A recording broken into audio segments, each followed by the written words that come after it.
آپ کہتے ہیں نا ہم نمازی ہمیں آتا ہے سب ایک دفعہ سنائے کسی قاری صاحب, اچھے قاری صاحب. سینکڑوں تو آپ کی تلفظ کی غلطیاں ہوں گی, تجوید پڑھی نہیں ہوتی ہم نے, نماز میں الٹا سیدھا پڑھ رہے ہوتے ہیں. ربی جعلنی, او بھائی ربی جعلنی ہے, جعلنی کہاں سے آگے, جیم پہ تو فتح ہے ہی نہیں, آپ جیم ساکن ہے. ربی جعلنی. سبحانک اللہم, کلا نہیں ہے, سبحانک اللہم تھوڑا اٹھانا ہوتا ہے تاکہ الف مدہ پورا بنے. کھڑا زبر ہے, الف مدہ کے برابر کھینچنا ہے اس کو, 2 حرکات کے برابر. سبحانک اللہم. وَتَّبَارَكَ اسْمُكَ, وَتَّبَارَكَ, او بھائی وَتَّا نہیں ہے, وَتَبَارَكَ اسْمُكَ. التحیات, او بھائی التحیات نہیں ہے, التحیات ہے. سبحان رب العالی, سبحان رب العظیم, نہ بھائی یہ نہیں ہے. سبحان ربی العظیم, سبحان ربی الاعلی, یہ ہے.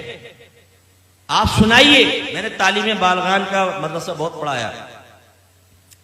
جب میرے سامنے آتے تھے نا, کتنے سال سے نماز پڑھ رہے ہیں, 25 سال سے. اچھا سناؤ ذرا سورت سناؤ.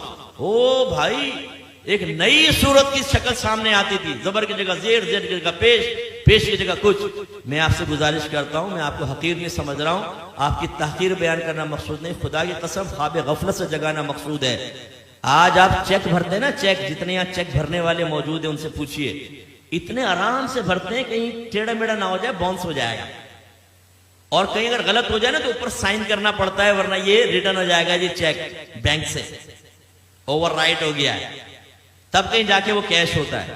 لیکن جب نماز پڑھتے تو سمجھتے بہت بڑا ہم نے اللہ پر احسان کیا ہے. بعض تو پڑھتے ہی نہیں, خیر جو پڑھتے ہیں بہت بڑا احسان کیا ہے, اب پڑھی بس اللہ قبول فرمائے گا.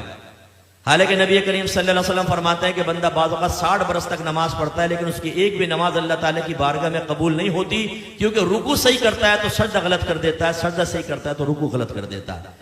ایک روایت میں فرمایا بعض نمازی ایسے ہیں کہ مسجد کے دروازے سے باہر نہیں نکلنے پاتے کہ ان کی نماز پرانے کپڑے کی طرح لپیٹ کے اس کے منہ پہ مار دی جاتی ہے. ایک روایت میں فرمایا جب نمازی بعض اوقات نماز ختم کرتا ہے تو نماز اس سے یہ کہتی ہے اللہ تجھے ایسا ہی برباد کر دے جیسا تو نے مجھے برباد کیا. اس میں وہ خاص طور پہ سپر مین نوجوان یہاں بیٹھے ہوئے نا, جب نماز پڑھنے کھڑے ہوتے ہیں رکو سجدہ, ایک دم سیدھے کھڑے ہو گئے, رکو سجدہ. ابھی ہماری الحمد آدھی بھی نہیں ہوتی, 2 رکعتیں ختم کر لیتا. اور جب یہ سلام پھیرا کلٹی باہر, او بھائی تو یہ تو ایکسپریس ٹرین بنا ہوا ہے, بلٹ ٹرین, یہ تیرا فائدہ کیا ہوا نماز پڑھنے کا, یعنی سر سے بوجھ اتار رہے ہو. آپ نے دیکھا جمعے کی نماز کے بعد جیسے ہی امام صاحب سلام پھیرتے ہیں جوتیوں پر رش لگ جاتا ہے, اتنا رش ہو جاتا ہے جیسے باہر 5-5 ہزار کے نوٹ بٹ رہے ہیں, اگر دیر ہوگی تو نکل جائیں گے. جوتیاں ڈھونڈنے میں 15 منٹ وہاں لگا دیں گے, مسجد میں نہیں بیٹھیں گے, نہ سنن پڑھیں گے نہ نوافل پڑھیں گے آگے کے, اور باہر نکل کے پھر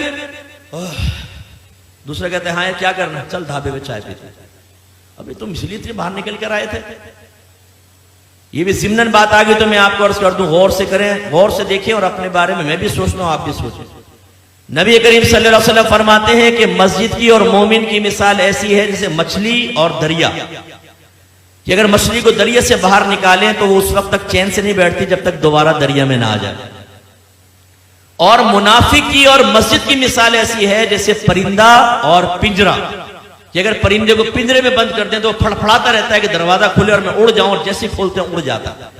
اپنے بارے میں ہم سب کو غور کرنا چاہیے, ہم میں مومنانہ صفت ہے یا منافقانہ صفت ہے. امام صاحب سلام پھیرتے ہیں, دعا بھی نہیں مانگتے, یہ بس امام صاحب نے سلام پھیرا فوراً اٹھ کے باہر, جوتی لے کے باہر. کرنا کیا ہے, دوستوں کے ساتھ بیٹھ کے گندی لڑکیوں کی باتیں کرنی. حالانکہ نبی کریم صلی اللہ علیہ وسلم نے فرمایا کہ جب کوئی نماز پڑھ کے اپنی جگہ بیٹھا رہے اور جان بوجھ کے اپنا وضو نہ توڑے تو فرشتے اس کے لیے دعائیں بخشش و مغفرت کرتے رہتے ہیں جب تک کہ وہ اٹھ نہ جائے.